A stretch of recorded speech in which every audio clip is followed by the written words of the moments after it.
6장 7절 내적 공간을 공부하겠습니다.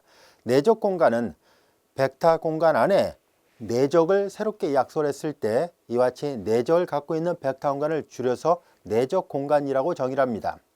그럼 내적은 어떻게 정의되어 있는지 한번 살펴보려고 하는데요. 내적은 교환이 가능하고 덧셈에 대해서 분배가 가능하고 스칼라가 바깥으로 나갈 수 있고 자기 자신끼리의 내적은 0보다 크거나 같다는 이 네 가지 조건을 만족할 때 우리는 인너 프로덕트, 내적이라고 정의를 하고 있습니다. 사실 이와 같은 내적은 이미 앞에서도 유클리드 공간 내에서도 내적이라는 것을 정의했었는데요. 그 내적의 정의하고 별반 다를 바가 없다는 것을 알 수 있습니다. 단지 달라진 것은 뭐냐면은 단순하게 유클리드 공간 R2나 R3 이런 공간에서만 내적을 다루려는 것이 아니라 이제 우리는 벡터 공간 구조 전체에다가 내적을 약속하려고 하는 것입니다. 자, 그러면 내적에 대한 정확한 정의 어떻게 되는지를 한번 살펴보려고 하는데요. 우선 기호 표기부터 한번 확인해 보도록 하겠습니다. V가 벡터 공간이에요. 그리고 벡터 공간과 벡터 공간의 곱집합입니다. 그리고 여러분들이 이미 잘 알다시피 곱집합 안에 있는 원소는 항상 순서상으로 표시가 되어 있죠. 자, 이제 그럼 이 안에 있는 원소는 순서상으로 되어 있는데요. 예를 들어서 V라는 이 자기 자신과 자기 자신의 곱집합이에요. 자, 이제 이 안에 속하는 두 개의 벡터를 U하고 V라 놔 보겠습니다. 그리고 곱집합 안에 있는 원소를 이렇게 순서선으로 표시하니까 이렇게 순서선으로 나타냈고요.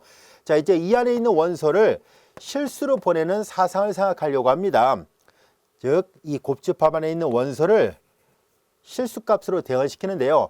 보통 우리가 미분적 분학에서는 F 이런 기호를 많이 썼는데요. 우리는 이제 새로운 기호로서 이렇게 꺾기 기호 형태로 이제 내적을 나타내는 기호입니다. 자, 이제 그래서 그냥 간단하게 내적 기호라고 얘기를 할게요. 자, 내적 기호를 써서 표현을 해보려고 하는데요. 자, 이제 이 원소를 이 기호에 의해서 실수값 R로 대응시키려고 합니다. 자, 그래서 U와 V, 자, 이제 U와 V를 이제 대응시키는데 이건 이제 어떻게 하기로 할 것이냐면 다음 같이 쓰기로 약속을 합니다. 이 안에다 이렇게 대응을 시키면 U와 V를 이렇게 내적을 한다라는 뜻이에요. U와 V예요. 자, 즉 이 곱집합 안에 있는 이 순서상의 상이 이렇게 되도록 약속을 한 거고요. 자, 이것을 우리는 U와 V의 내적이라고 얘기를 할 겁니다. 그리고 이 내적은 보다시피 실수값이 되도록 약속을 할 것입니다. 자, 이제 우리는 이렇게 되는 내적은 이제 네 가지 조건을 쭉 만족해야 되는데요. 자, 이렇게 이제 곧 살펴보겠습니다만 네 가지 조건을 만족하는 내적을 실내적이라 얘기를 할 건데요. 만약에 여기가 컴플렉스 넘버 C로 되어 있으면은 복소수로 되어 있으면은 그때는 복소 내적이라고 얘기를 합니다. 우리가 다루고자 하는 것은 이 절에서 학습하려고 하는 것은 실내적입니다. 그래서 실내적에 대한 정의만 살펴보도록 하겠습니다. 우선 첫 번째 다음 같은 조건을 만족해야 돼요. U와 V의 내적은 V와 U의 내적과 같아야 돼요. 즉 교환이 가능해야 되는데요. 만약에 여기가 복소 내적이었다면 앞뒤를 바꾼 것은 그대로 같지는 않고요. 반드시 앞뒤를 바꿨을 때 이렇게 켤레복소수를 표시해야만 같습니다. 이것이 실내적 공간과 복소 내적 공간의 차이점 중에 하나입니다. 그래서 지금 우리는 여기다 켤레복소수를 하지 않았던 이유는 실내적 공간을 다루고 있습니다. 그래서 U와 V의 내적이나 V와 U의 내적은 같다는 사실이에요. 교환법칙이 성립합니다. 그 다음에 두 번째 U 플러스 V, V가 벡터 공간이니까 덧셈에 대해서 닫혀 있죠. 그리고 또 다른 벡터 W에 대해서 덧셈에 대해서 분배가 가능해야 됩니다. U와 W의 내적 플러스 V와 W의 내적입니다. 자, 이렇게 덧셈에 대해서 분배가 가능한가 하는 얘기고요.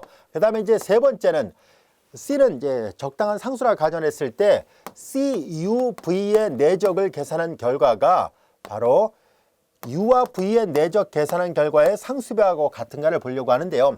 이게 실내적 공간이기 때문에 이 상수는 뒤에 곱해져도 마찬가지로 성립합니다. 즉 앞에 있던 뒤에 있던 이 상수가 바깥으로 나갈 수 있다는 얘기와도 같은 말입니다. 또 반대로 얘기하면 바깥에 있는 상수는 제1성분 안에다 곱해도 되고 또는 제2성분 안에다 곱해도 됩니다는 얘기예요.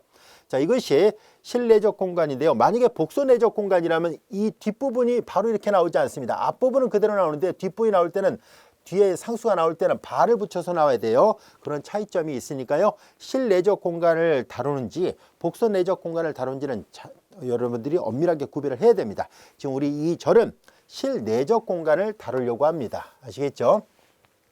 자, 이제 하나 더 있습니다. 우선 U와 U의 내적이 0보다 크거나 같다는 사실, 즉 자기 자신끼리의 내적은 항상 음은 아니라는 사실이에요. 그리고 만일 자기 자신끼리의 내적이 0이 나올 때 여기 등호가 있잖아요. 만약에 U와 U의 내적이 제로가 된다면 그러면 U는 제로 벡터일 수밖에 없다는 사실이고요. 만약에 또 U가 제로 벡터라면은 제로 벡터의 내적은 제로일 수밖에 없습니다. 이건 벡터고요. 벡터라는 걸 강조하기 위해서 이렇게 화살표를 써볼게요. 자, 요거는 그냥 값이에요. 실수값을 의미합니다. 자, 이 네 가지 조건을 모두 만족할 때 우리는 이 네 가지 조건을 모두 만족하는 이 기호를 우리는 벡터 한강 V 위에서 정의된 내적이라고 약소를 합니다. 이것을 우리가 인너 프로덕트 내적이라고 얘기를 하고요. 벡터 공간 V에 이와 같은 내적이 약속되어 있을 때 이와 같은 벡터 공간을 다른 말로 내적 공간이라고 얘기를 합니다. 그래서 인너 프로덕트를 갖고 있는 벡터 공간이니까 인너 프로덕트 벡터 스페이스 이렇게 처음에 말을 붙였다가요. 이제는 줄여서 인너 프로덕트 스페이스라고 말을 하고 있습니다. 그래서 우리말로도 그냥 내적 공간이라고 말을 합니다. 자, 이제 내적 공간, 이와 같은 내적을 갖고 있는 이 네 가지 조건을 만족하는 내적을 갖고 있는 벡터 공간을 우리가 내적 공간이라 하는구나 라는 것을 알게 됐습니다. 자, 그렇다면 간단한 내적과 관련된 예문들을 몇 가지를 살펴보도록 할까요? 자, 지금까지 설명했던 내용들 우리 교재에 다 있는 정의입니다. 자, 이제 우리 예제 1번을 볼까요? R2는 이미 여러분들이 잘 알다시피 벡터 공간이라는 것을 알 수 있습니다. 벡터 공간 안에 속하는 두 개의 벡터를 U하고 V로, 그러니까 각각의 성분은 U1, U2, V1, V2예요. 그리고 이제 이렇게 상수 4하고 5에 의해서 이제 내적을 약속한 거예요. 내적을 정의하기를 이 예문 안에서는 제1성분끼리 곱하고 제2성분끼리 곱하는데 앞에다 각각 4배와 5배를 했습니다. 이런 것을 우리가 뒤에 가서 또 배웁니다만 가중내적이라 얘기를 합니다. 그래서 어느 쪽에다 이제 가중치를 뒀다는 얘기예요. 자, 이런 가중내적이 주어져 있을 때 이렇게 약속된 이것도 내적의 네 가지 조건을 만족하는지를 한번 확인해 보려고 합니다. 우선 교환이 가능한지를 보면 되죠. U와 V의 내적의 정의로부터 4U1 V1 플러스 5U2 V2인데요. 이때 얘네들은 각각 R2 안의 원수예요. 그렇기 때문에 실수값입니다. 실수는 곱에 대해서 교환이 가능하죠. V1, U1 플러스 5 V2, U2 이와 같이 되고요.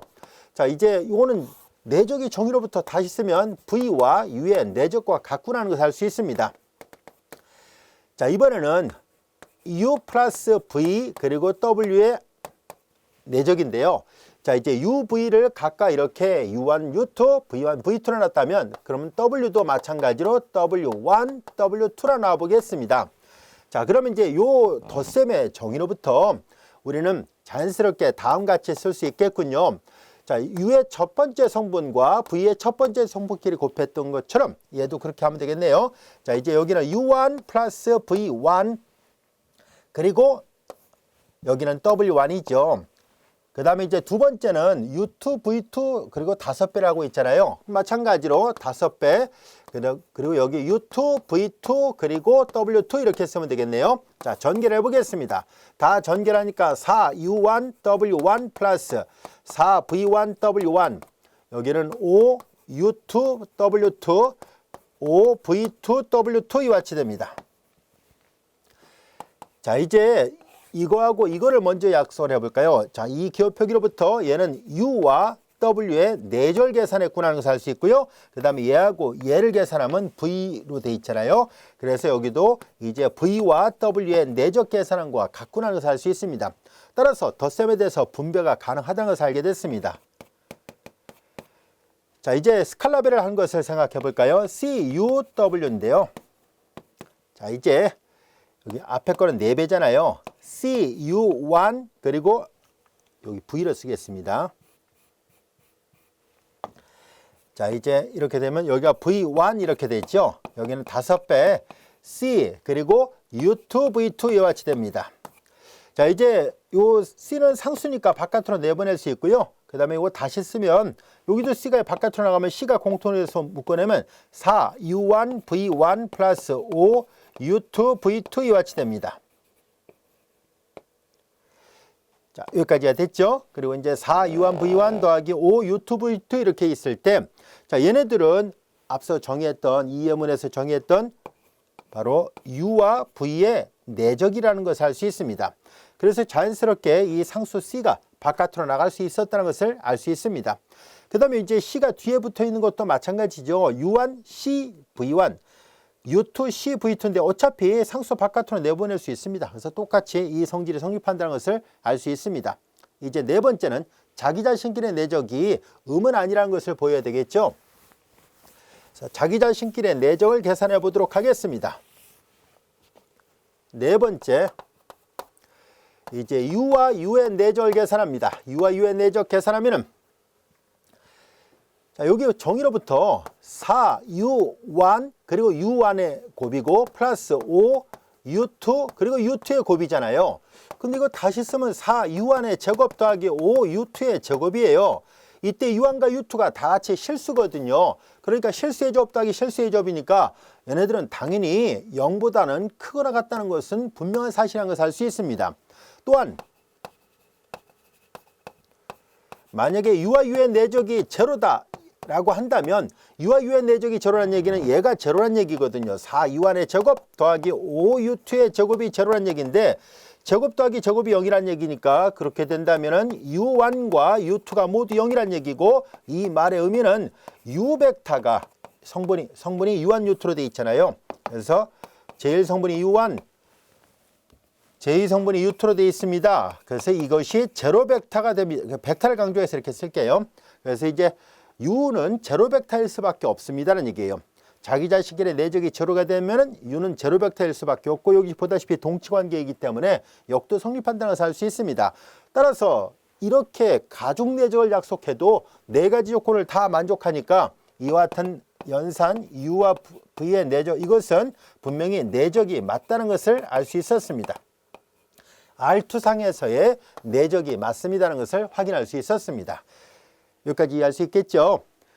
자, 이번에는 또 다른 벡터 공간 위에서의 내적을 한번 살펴보려고 합니다. 예제 2번을 보겠습니다.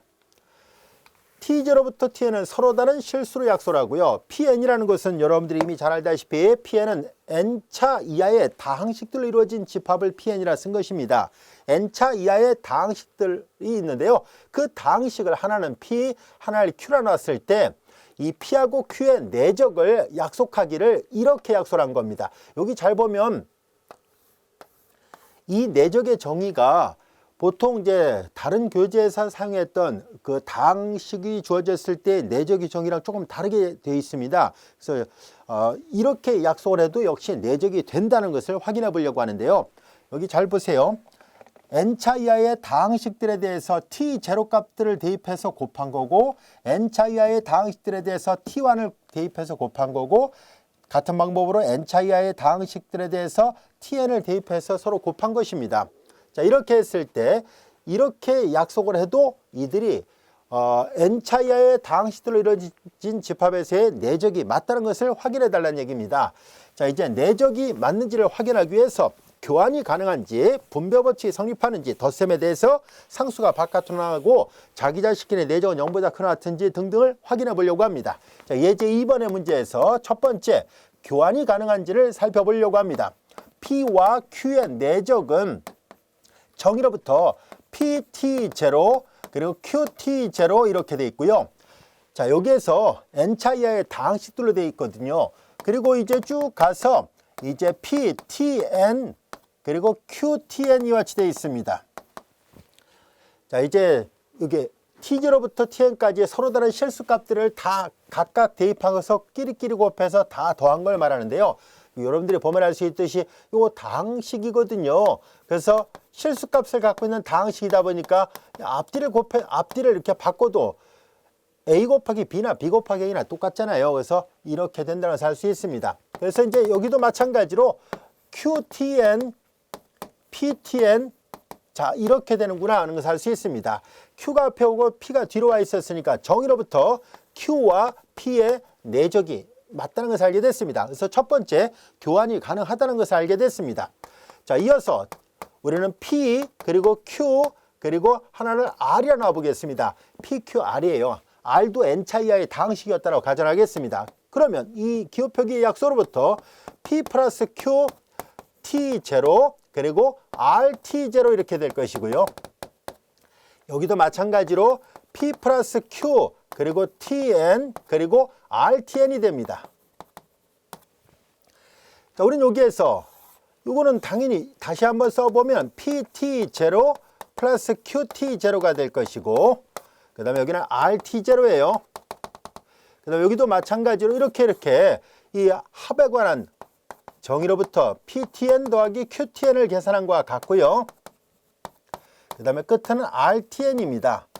자, 이제 덧셈에 대해서 분배 법칙이 성립하므로 따로따로 다 전개를 해서 보겠습니다. 그러면 PT0 그리고 RT0 플러스 QT0 RT0가 될 것이고요. 그 다음에 이런 논리대로 쭉 매 항마다 다시 똑같이 이렇게 계산을 합니다. 그럼 이제 맨 뒤에는 P, 그 다음에 TN, 그리고 RTN이 될 것이고, RTN, 얘네들을 이렇게 첫 번째 걸 계산한 거라서 이렇게 괄호를 색깔로 구별하겠습니다. 이렇게 묶어내겠습니다. 자, 그 다음에 플러스, 그 다음에 이렇게 계산하면 Q, TN, 그리고 RTN. 자, 이와 같이 되겠죠? 자, 이렇게 됐습니다. 자, 그런데 여기에서 우리는 이제 P하고 R끼리만, 여기 매 항마다 PR, QR, PR, QR이, PR, QR이 계속 있잖아요. 그리고 파란색은 파란색끼리 재배열을 하고요. 그 다음에 이 빨간색은 빨간색끼리 다시 재배열을 해 보겠습니다. 즉, PT0, RT0, PTN, RTN이 될 것이고, 그 다음에 쭉 가요. 그래서 맨 뒤에는 이제 QT0, 그 다음에 RT0, 이렇게 돼야 되겠군요. 이미 다 계산했으니까, 얘네들 다 계산했으니까 바로 플러스 이렇게 되겠네요. 그 다음에 QT0, RT0 이렇게 됩니다. 그 다음에 하나 묶어낼까요? 자, 이렇게 묶어보겠습니다. 그 다음에 이제 쭉 갔습니다. 그 다음에 맨 뒤에 요거예요. QTN, RTN이 같이 됩니다. 자, 여기까지가 됐죠. 자, 이제 윗줄을 살펴보면 P하고 R이고요. 아랫줄은 Q하고 R로 되어 있다고 살 수 있습니다. 그래서 얘는 P하고 이제 R의 내적이었구나 하는 것을 알 수 있고, 밑에 보라색 밑줄처럼 부분은 Q하고 R의 내적이었다는 것을 알 수 있었습니다. 그래서 덧셈에 대해서 분배가 가능하다는 것을 알 수 있었네요. 자, 이번에는 세 번째, 스칼라가 바깥으로 나갈 수 있는지를 보겠습니다. 자, 이제 스칼라 곱셈을 계산합니다. 세 번째요. 이제 C, P, Q를 계산하려고 하는데요. 자, 이것은 이제 C, 그리고 P, T0, 그 다음에 QT0예요. 이 정의로부터 그대로 계산한 거예요. 자, 이제 CP가 하나 묶여져서 이렇게 있는 거고요. 그 다음에 쭉 가서 역시 C, P, 그리고 TN, QTN입니다. 그 다음에 이제 요거는 다항함수의 상수배니까 상수 바깥으로 나갈 수 있어요. 그래서 PT0, 요거랑 요거 차이점 알 수 있겠죠? 얘는 CP의 함수값을 계산한 것은 함수값의 상수배라는 얘기니까요. 같은 말이 됩니다. 자, 이제 QT0 이렇게 되고, 여기도 CP 그리고 TN 이렇게 되고 QTN이 됐습니다. 여기 각각의 항마다 C가 들어있으니까 C를 묶어낼 거예요. 그래서 PT0 그리고 QT0, 그 다음에 PTN, QTN 이와 같이 됩니다. 그리고 이제 요거는 P하고 Q, 이제 애초에 정의로부터 P하고 Q의 내적이잖아요. 그래서 PQ 이와 같이 됩니다. 그래서 상수가 바깥으로 나갈 수 있다는 것과 마찬가지로 성립했다는 것을 알 수 있습니다. 그 성질이 성립했다는 것을 알 수 있고요. 그 다음에 같은 방법으로 C가 뒤에 있어도요. 여기 CQ로 되어 있는 거 C 바깥으로 내보내면 되니까요. 뒤에 있어도 마찬가지로 상수가 나갈 수 있다는 것을 확인할 수 있습니다. 자, 이어서 자기 자신끼리의 내적은 0보다 크나 같은지를 살펴보겠습니다.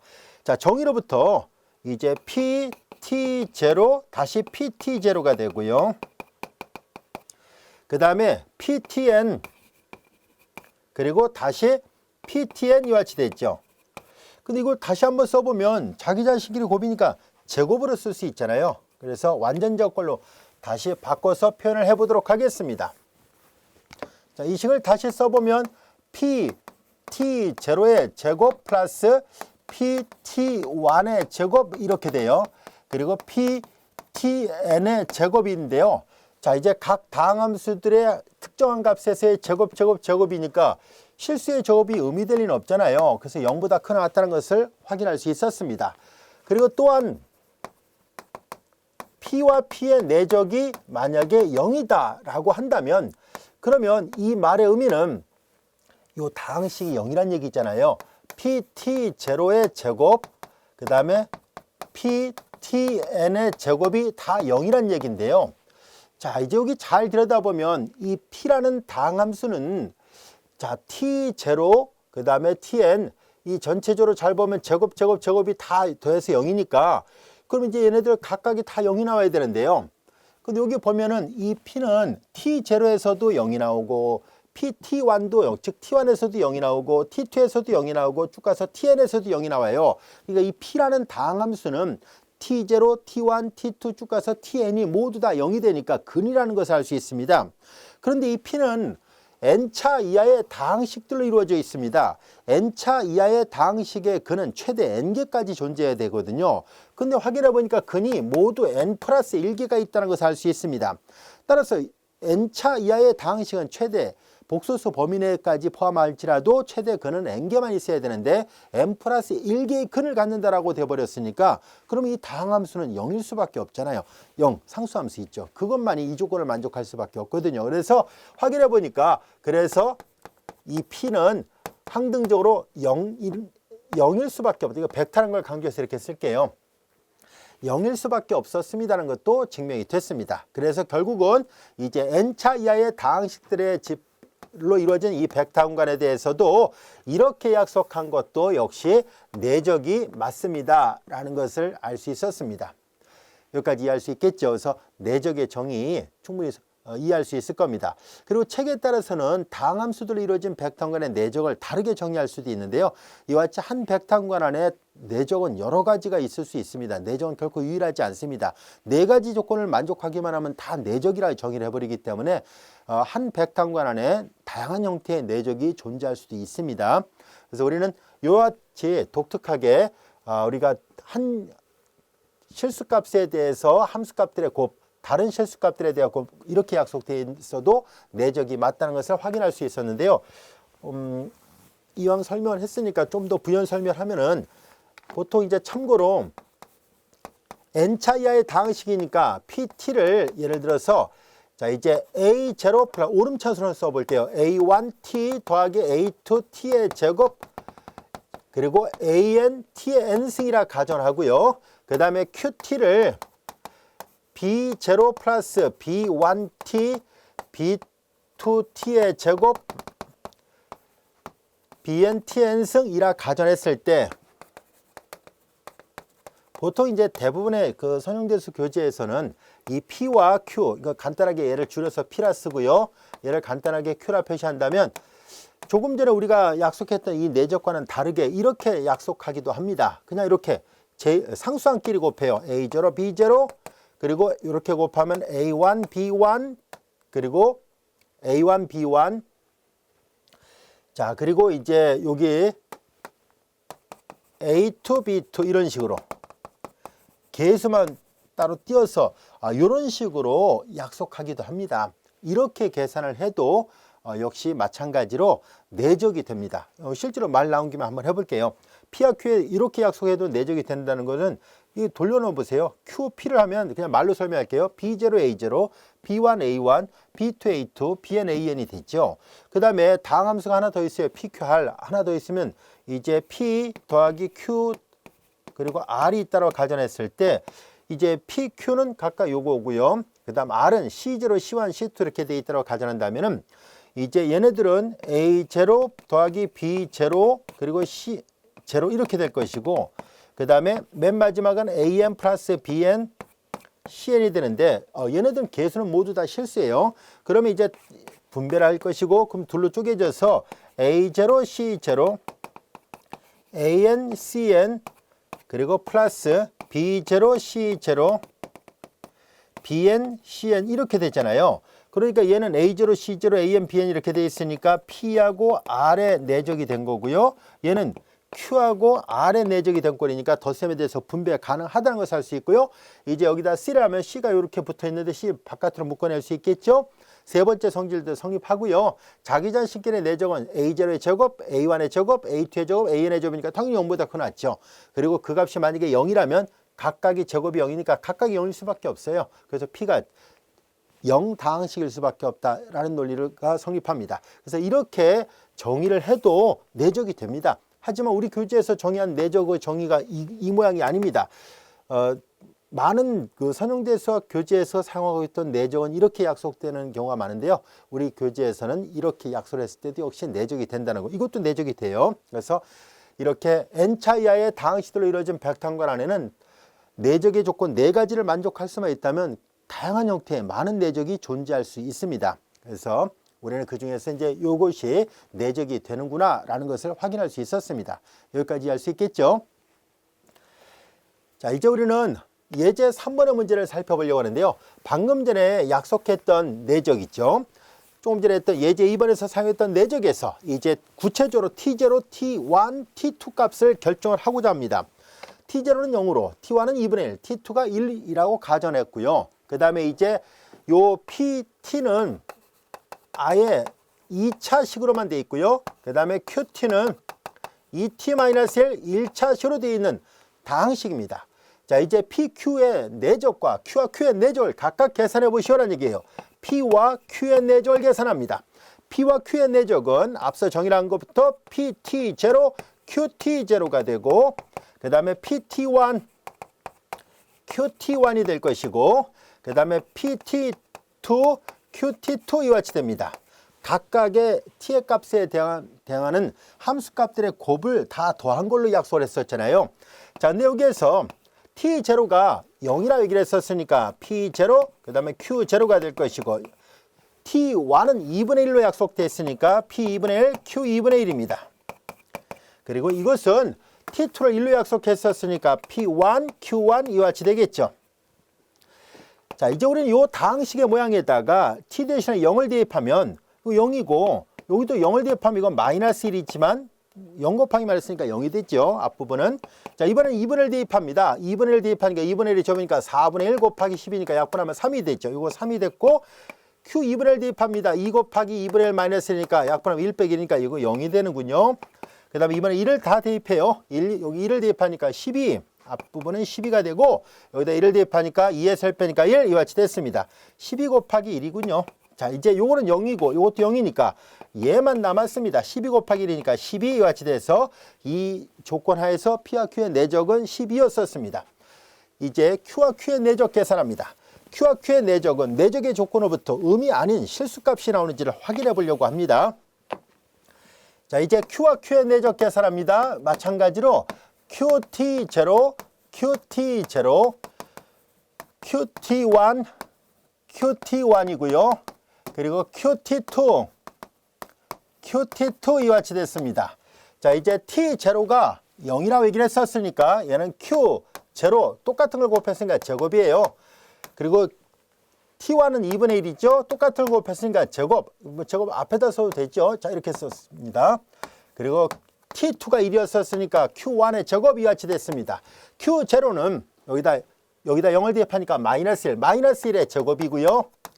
2분의 1 대입하면 2분의 1에서 약분 1 빼기니까 0, 0의 제곱이고요. 자, 이제 여기다 1을 대입하면 2에서 1 빼면 1, 1의 제곱이에요. 1, 0, 1 다 더하니까 2가 나왔습니다. 그래서 이건 당연히 0보다 크잖아요. 그래서 Q와 Q의 내적은 음이 아니다라는 것도 확인할 수 있었습니다. 예제 3번까지 충분히 이해할 수 있겠죠. 자, 우리는 이제 앞에 유클리드 공간에서 우리가 앞에 1절인가 우리가 내적을 다뤘었잖아요. 그때도 이와 비슷한 용어가 있었는데요. 이제 이미의 벡터항관에 대해서도 그와 비슷한 용어들을 약속을 해보려고 합니다. 어려운 내용들은 아닙니다. 이제 크기, 벡터의 크기를 어떻게 정의할 것인가 하면은 V의 크기는 루트 자기자신끼리의 내적의 양의 제곱근으로 약속을 합니다. 자, 이제 이렇게 자기자신끼리의 내적의 양의 제곱근을 주어진 벡터의 크기라고 정의를 할 거예요. 또는 이제 노름 이렇게 약속을 할 거예요. 자, 그리고 이제 여기 보면 V의 크기가 만약에 1이면은 그때는 똑같이 우리 앞에서 했던 것과 마찬가지로 단위 벡터라 얘기를 하겠습니다.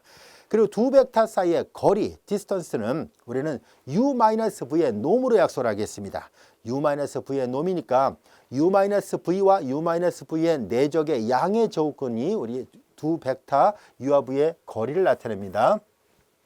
그리고 만약에 여기 보다시피 U하고 V의 내적이 0이면 앞에서 했던 것과 마찬가지로 유클리드 공간에서 사용했던 것과 마찬가지로 U와 V는 서로 직교한다, 오소고날이다 라고 정의하려고 합니다. 서로 직교한다라고 약속을 할 거예요. 정의가 똑같아요. 그래서 별로 차이점이 없습니다. 즉 쉽게 말해서 유클리드 공간에서 사용했던 이런 여러 가지 용어들, 거리, 단위 벡터, 크기, 그 다음에 직교성, 이와 같은 내용들을 자연스럽게 임의의 벡터 공간에 대해서도 동일하게 적용할 수 있습니다 라는 것을 말하고자 했던 겁니다.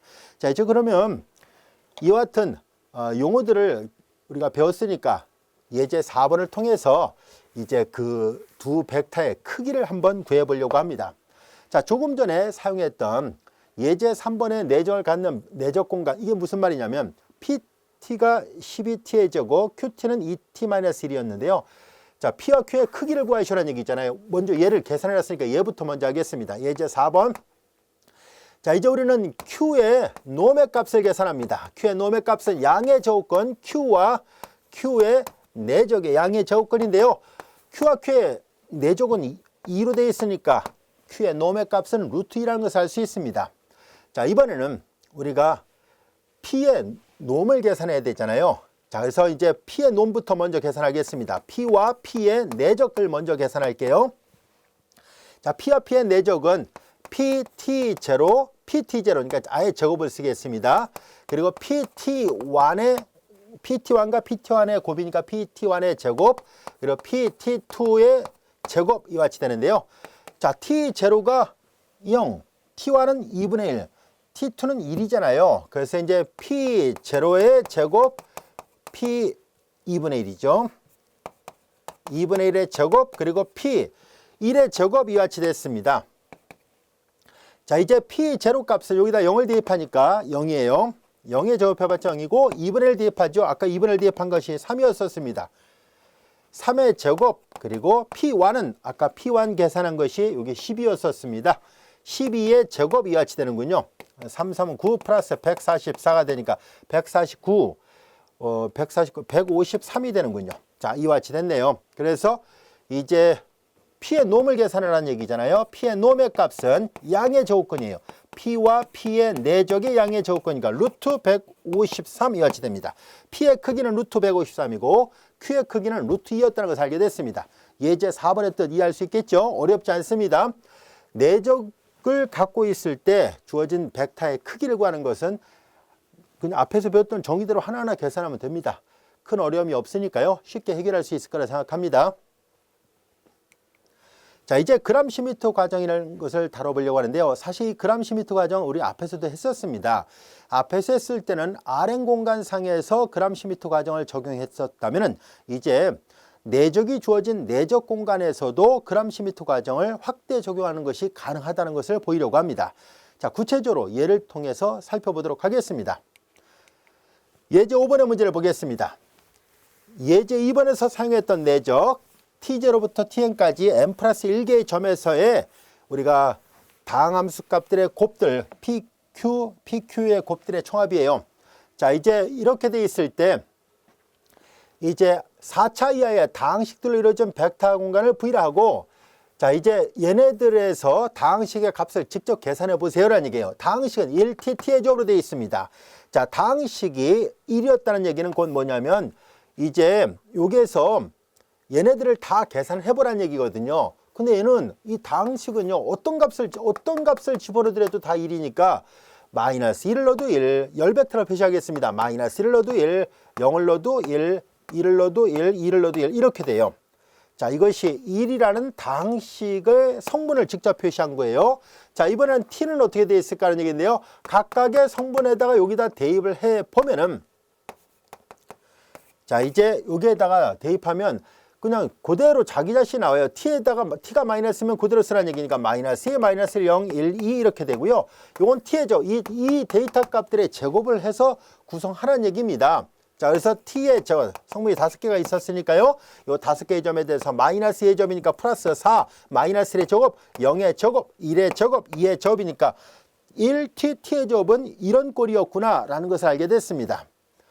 자, 이제 우리는 이 다항식 1t, t의 제곱에다 그램/시미터 과정을 적용해서 우리는 직교 기절을 구하려고 합니다.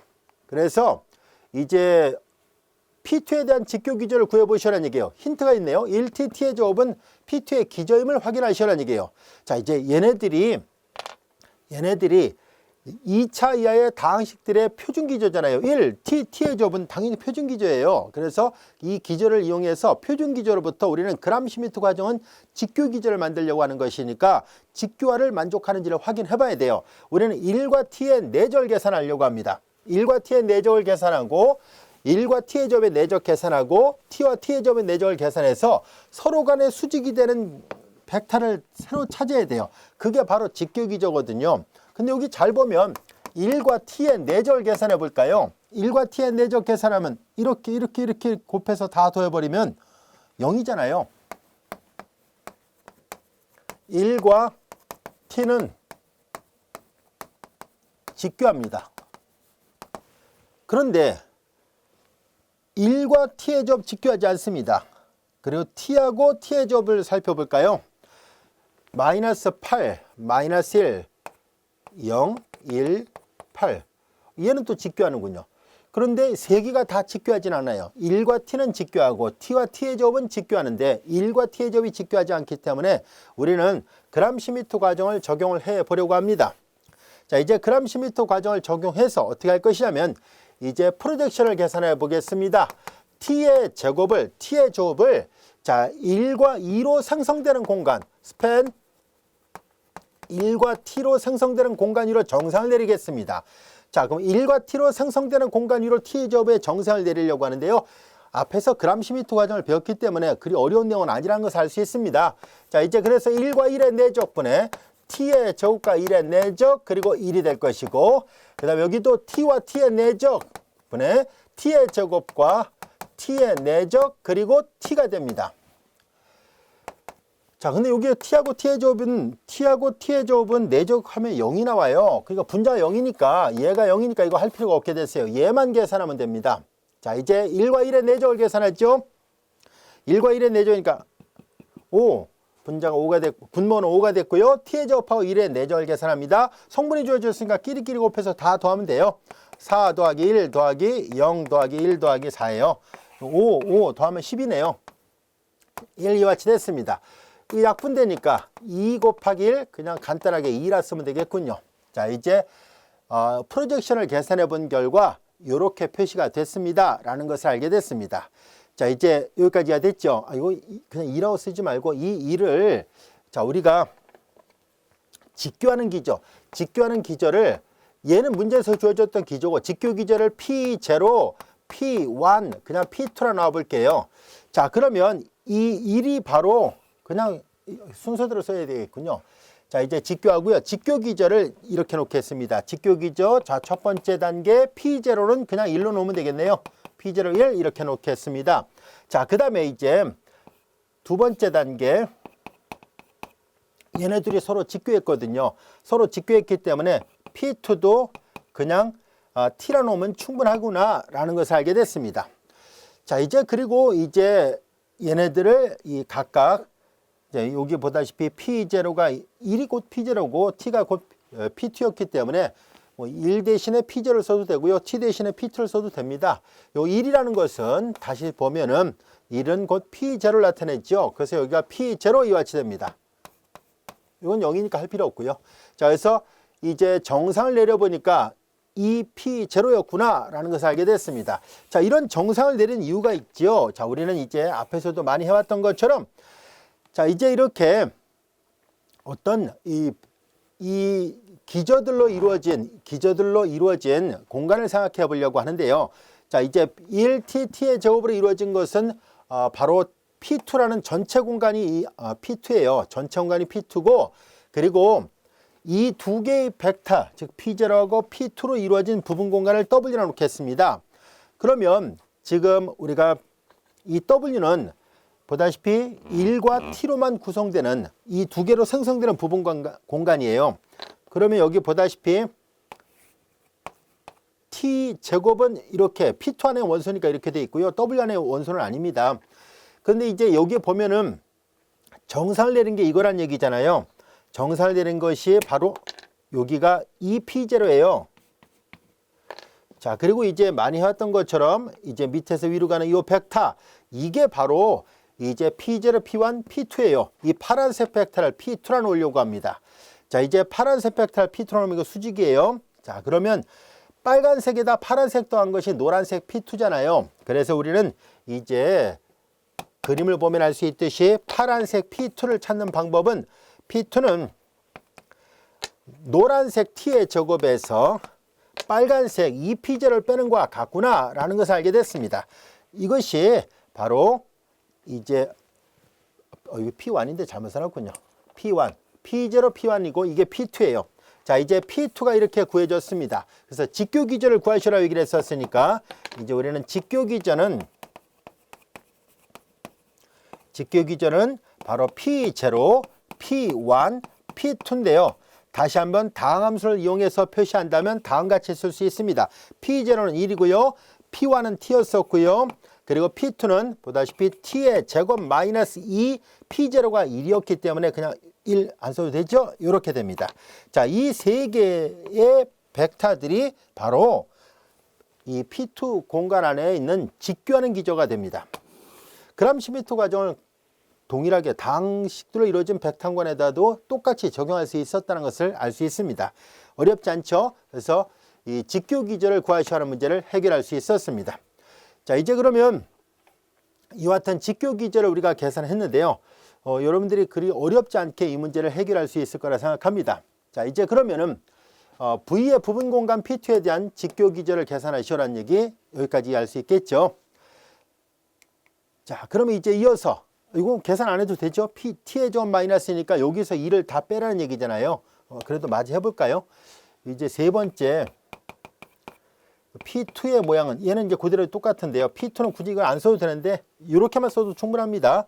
여기서 다 2를 마이너스 2, 1111을 다 계산하니까 4에서 2 빼니까 2가 되고 1에서 2 빼니까 마이너스 1, 0에서 2 빼니까 마이너스 2, 1에서 2 빼니까 마이너스 1, 4에서 2 빼니까 2 이렇게 되는 걸로 이루어져 있다는 거예요. 아시겠죠? 그러니까 굳이 성분을 써서 표시한다면 요 벡터와 그리고 요 벡터들의 집합이 바로 직교기저입니다. 그냥 이렇게 써도 무방합니다. 자, 이번에는 내적 공간에서의 최적 근사라는 것을 다뤄보려고 하는데요. 자, 이 그림 갖고 대략 설명을 해보도록, 이거 좀 달라졌으니까, 설명이 좀 달라졌으니까 또 다른 그림을 그려서 설명하겠습니다. 자, 내적 공간에서의 최적 근사는 비슷한 내용입니다. 자, 이제 우리는 벡터공간 V 안에 어떤 연속 함수들로 이루어진 벡터 공간을 V라고 놔보겠습니다. 그러면 자, 이제 이 벡터 공간은 함수들로 이루어진 집합이에요. 그런데 이렇게 함수들로 이루어진 집합 중에 어떤 F가 있었더라 보겠습니다. 그리고 이제 부분 공간을 W로 놨습니다. 이 W 안에 속하는 최적 근사를 계산하려고 하는데요. 자, 이제 W 안에 속하는 것은 뭐냐면, 자, 이렇게 앞에서 했던 것처럼 이렇게 정상을 내리려고 합니다. 그러면 이제 여기 보다시피 이 빨간색을 편의상 우리가 G라 놔볼게요. 그리고 이 파란색을 편의상 H라 놔볼게요. 그러면 이 그림을 잘 보면 알 수 있듯이 파란색 H는 F-G가 돼야 되잖아요. 그래서 우리는 이 H의 크기를 계산하는 문제는 색깔 구별 없이 할게요. H의 크기를 구하는 것은 F-G의 크기를 구하는 것과 같은데요. 자, 이제 요 크기를 우리가 보다시피 F의 최적 근사, 즉 F의 최적 근사라는 얘기는 F-G의 노매값이 최소가 될 때를 최적 근사라고 얘기를 합니다. 그리고 F의 최적 근사인 것을 W 안에서 찾는다는 것은 그 G를 찾는다는 얘기거든요.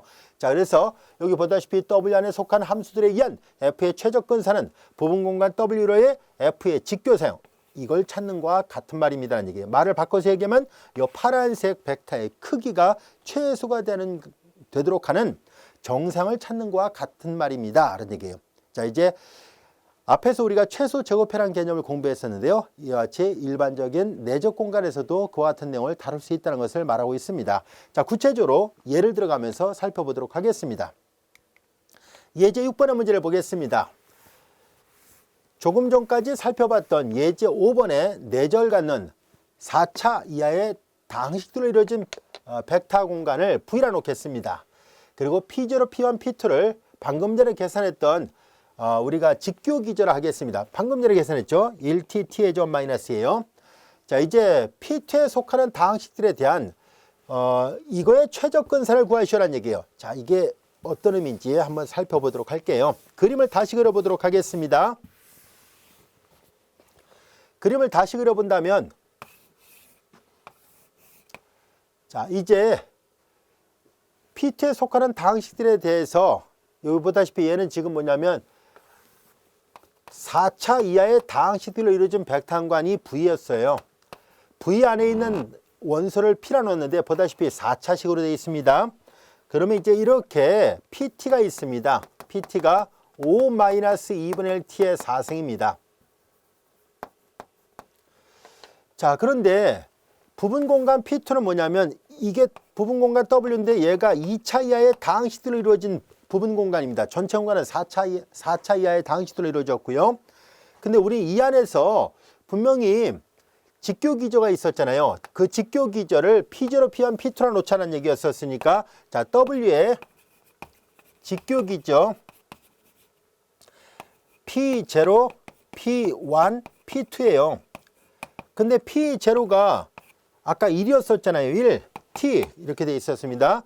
1 어떤 값을 대입하더라도 다 1이었었고요. 그 다음에 P1은 T로 돼 있으니까, 자, 입력되는 값이 이 순서대로 돼 있으니까 그대로 -2, -1, 0, 1, 2로 돼 있고요. 그 다음에 여기는 T의 제곱 마이너스이니까, 자, 앞에서 했던 것처럼 T의 제곱은 4, 1, 0, 1, 4였는데 여기에서 전부 다 2를 빼는 거예요. 그 4에서 2 빼니까 여기가 2, 1에서 2 빼니까 -1, 0에서 2 빼니까 -2, -1, 2가 되죠. 자, 이것이 직교 기저입니다. 자, 이제 W의 직교 기저가 이와 같이 된다는 것을 알 수 있었고요. 자, 그러면 이제 이 직교 기저 위로 이 노란색 벡터의 최적근사를 구해보시오라는 얘기예요. 그러니까 이렇게 정상을 내려보라는 얘기거든요. 자, 이제 그러면 이렇게 프로젝션을 계산해 보세요라는 얘기예요. 프로젝션. 자, 이제 W 위로 이 노란색 벡터 PT의 프로젝션을 계산해 보도록 하겠습니다. 이게 바로 최적근사거든요. 앞서 얘기한 것처럼 이 파란색 선분의 크기가 최소가 되는 것이 바로 이 빨간색 정사형이거든요. 자, 그러면 앞에서 했던 것처럼 이 프로젝션의 원리를 이용해서 하나하나 계산을 해 보도록 하겠습니다. 자, 이 프로젝션을 계산한다는 얘기는 색깔 구별 없이 갑니다. 자, 이제 PT를 부분 공간 W로 정상을 내린다는 얘기니까 P0, P1, P2로 정상을 내리는 거거든요. 그래서 프로젝션 PT를 P0 위로 정상을 내리고, 자, 이제 프로젝션 PT를 P1 위로 정상을 내리고, 프로젝션 PT를 P2 위로 정상을 내리려고 합니다. 자, 이제 얘는 간단하게 P로 쓰겠습니다. 그래서 P0와 P0의 내적분의 P와 P0의 내적 그리고 P0이고요. 얘는 P1과 P1의 내적분의 P와 P1의 내적 P1이고요. P2와 P2의 내적분의 P와 P2의 내적 그리고 P2입니다. 자, 이제 얘네들을 다 계산합니다. 여기 P0, P1, P2가 다 주어져 있습니다. P0와 P0의 내적이죠. 이건 다 곱하면 5가 됩니다. 이제 P하고 P0의 내적이에요. 우선 이 P를 먼저 계산을 해봐야 돼요. 자, 이제 여기 보면은 이제 요 T의 4승이잖아요. 이거 다 직접 다 계산을 해봐야 됩니다. 왜냐면 앞에서 했던 것처럼 여기 T가 -2, -1, 0, 1, 2잖아요. 그러니까 여기는 5 곱하기 1이니까 구성성분이 5였고요. 그리고 2분의 1, T의 4승이니까 이거 4승이에요. 2, 2는 4, 4, 4, 16, 1, 0, 1, 16 이와 같이 돼요. 그래서 이거 계산하면 2분의 1 다 곱한 걸 여기다 쓰겠습니다. 2분의 1 곱하니까 여기가 8, 2분의 1, 2분의 1, 여기가 8이 되겠군요. 자, 이제 이렇게 돼요. 5에서 8을 빼니까는 요 벡터를 계산합니다. P의 성분을 알아야 내적을 계산하거든요. 그래서 요거 계산하면 5에서 8 빼니까 마이너스 3, 5에서 2분의 1. 이거 2분의 10에서 2분의 1 빼니까 2분의 9예요. 5에서 0 빼니까 5, 2분의 10에서 2분의 1 빼니까 2분의 9, 5에서 8 빼니까 마이너스 3입니다. 이것이 P라는 벡터의 성분입니다. 자, 이제 P하고 P제를 내적합니다. 1, 1, 1, 1. 그러니까 마이너스 3하고 1 곱하고 2분의 9하고 1 곱하고 이렇게 해서 다 더하라는 얘기니까 그럼 이거 다 더하면 되네요. 마이너스 3 플러스 2분의 9 더하기 5 더하기 2분의 9 그리고 마이너스 3이에요. 이렇게 하니까 마이너스 6, 이렇게 하니까 마이너스 1이 나오고 자, 이렇게도 하니까는 9가 되는군요. 9 마이너스니까 8이네요. 자, 5분의 8이 같이 됐고요. 그리고 P0입니다. 그 다음에 P1과 P1의 내적입니다. P1이 요거예요. P1과 P1의 내적 2는 4 더하기 1 더하기 0 더하기 1 더하기 4예요. 5, 10이군요. P하고 P1의 내적입니다. 이게 P예요. P1이 여기 있고요. 마이너스 3하고 마이너스를 곱하니까 6, 마이너스 2분의 9, 0, 2분의 9, 마이너스 6이에요. 이거 지워지고 이거 0이네요. 자, 그리고 P2와 P2의 내적입니다. P2와 P2의 내적 이걸 계산합니다.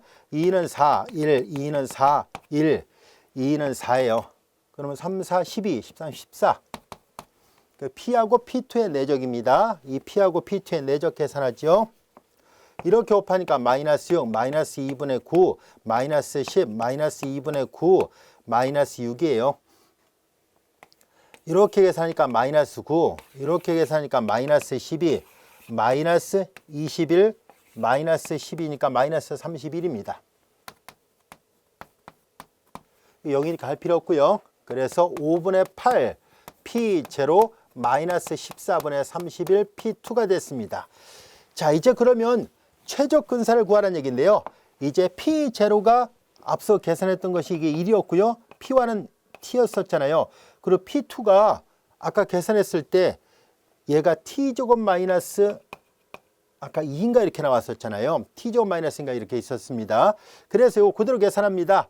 5분의 8 곱하기 1 마이너스 14분의 31 P2가 T제곱 마이너스 2였습니다. 자, 이렇게 됐어요. 이거 뭐 정리 안 해도 되겠죠? 자, 이제 이렇게 놔두도록 하겠습니다. 자, 5분의 8 마이너스 14분의 31 T제곱 마이너스 2. 이거 더 전개를 해도 됩니다. 그런데 그냥 이렇게 놔두도록 할게요. 자, 이렇게 해서 최적의 근사를 구하는 문제, 그램시미터 과정을 이용해서 구하는 건데요. 우리가 유클리드 공간에서 사용했던 그램시미터 과정의 내용들을 일반화된 이런 벡터 공간에 대해서도 내적이 정의되어 있는 이런 내적 공간이죠. 그러니까 내적 공간에 대해서도 동일하게 적용이 가능하다는 것을 알게 됐습니다. 여기까지 할 수 있겠죠. 자, 이제 우리는 이어지는 시간에 우리가 또 다른 이와 같은 내용, 내적 공간에서 다뤄지는 아주 중요한 부등식들과 그리고 다른 내용들에 대해서도 또 공부를 해보도록 하겠습니다.